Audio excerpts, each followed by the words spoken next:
এই যে বন্ধুরা পায়রার যে লফট রঙের কাজ চলছে,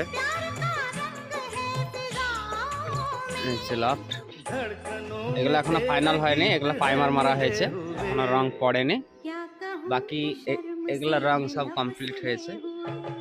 হ্যাঁ সবগুলা হয়েছে, এগুলা হয়েছে,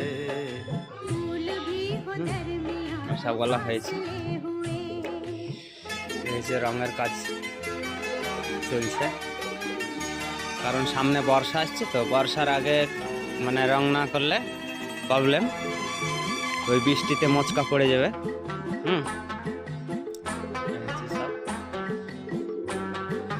সবগুলা কালার কমপ্লিট, তলা বাকি আছে আর এইসব গলা বাকি আছে, কালকে আবার হবে।